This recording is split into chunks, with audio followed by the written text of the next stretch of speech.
Take control of the kitchen, making award-winning desserts in the solo mode of Sweet Mess Pastry Competition. And in this video, we'll be teaching you how to play the solo mode for Sweet Mess Pastry Competition, game designed by Johnny Pack Yoma and Antonio Zaxon, published by Fantasia Games, who also picked up and continued the production of this game. If you're not familiar with the base game's multiplayer rules, we have a separate how to play video for that, which you'll need to watch before you can understand the solo mode, which we'll explain here. And hello everyone, it's Stella. And Taryn from Meeple University. Let's go to the classroom. Meet the Chef-O-Tron 4000K. This is your opponent when you play solo Sweet Mess Pastry Competition. The Chef-O-Tron is a heartless and efficient pastry making machine. And in the solo mode, you are playing a two-player game against the Chef-O-Tron, trying to score more points. As the human player taking turns, there is nothing new that you need to know. All of your rules are exactly as they are in the multiplayer game. What you must learn is how to resolve the Chef-O-Tron's turn. To set up, lay out Chef-O-Tron's player board and awards board.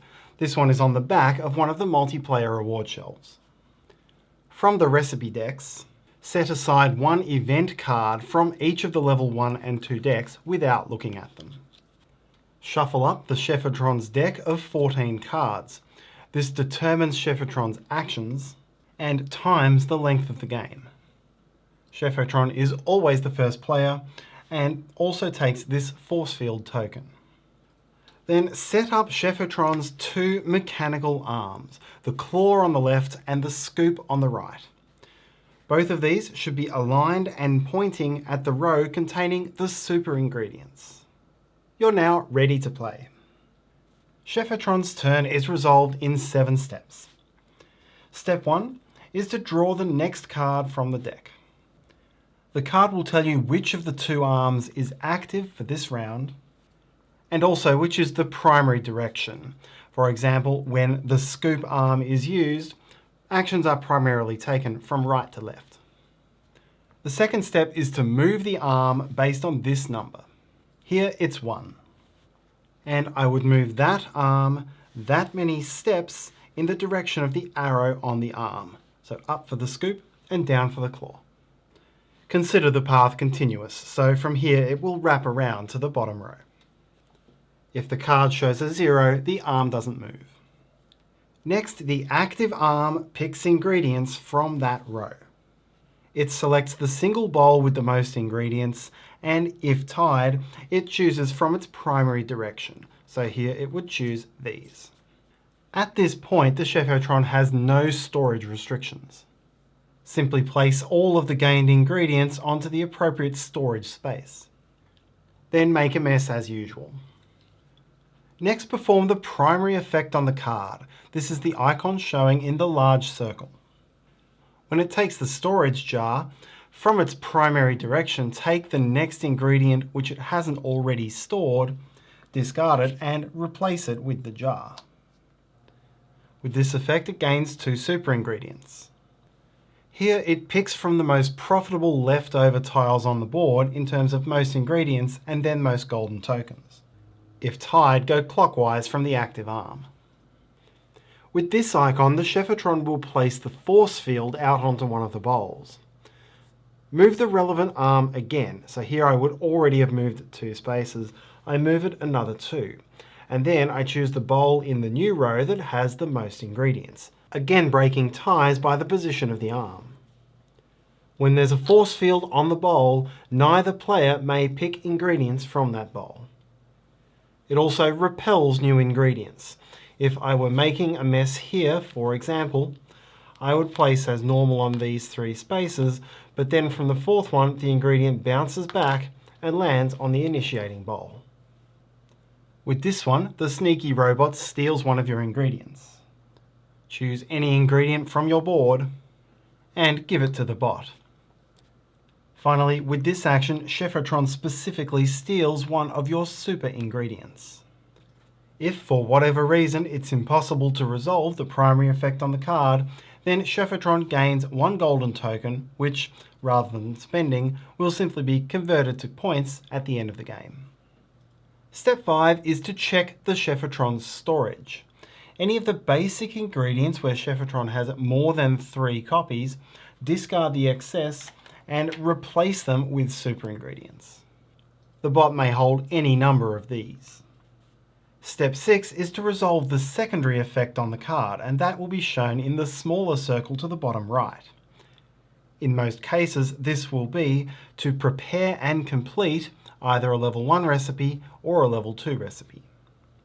Check Chef-O-Tron's combination of ingredients, including any storage jar ingredients, and choose the highest scoring card in the matching row which it is possible to complete, with ties going to the active side. Chef-O-Tron does gain the golden token for taking the recipe on the right, but this doesn't form any part of a tiebreaker. Having chosen the card, now fulfill it using as many stored ingredients as possible and as few super ingredients as possible. Here, these would fulfill the chocolate requirement, this would fulfill the candy, and these would fulfill the wild. If there are multiple valid options, go in the direction of the arm. The recipe is both prepared and complete, so if it's a level 1, gain its bonus immediately. If it's not one Chef-O-Tron can resolve, gain a golden token. The other Chef-O-Tron's secondary action is to resolve one of the set-aside event cards. First the level 1 event card and then the level 2. Simply resolve the card and discard it. Either way, and as for the primary effects, if the effect cannot be resolved, Chef-O-Tron gains a golden token.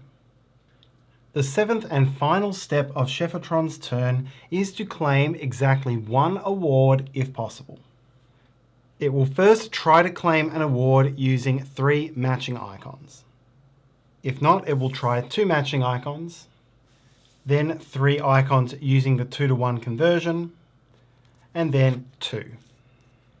If there are multiple options within one of those 4 categories, it chooses the ribbon worth most points, and if tied, it once again goes in arm direction. Chef-O-Tron gets no toke effects, simply getting 3 points for a bottom shelf award.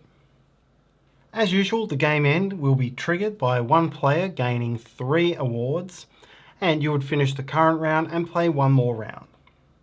Alternatively, if it's Chef-O-Tron's turn and it has no cards to draw, the game ends immediately.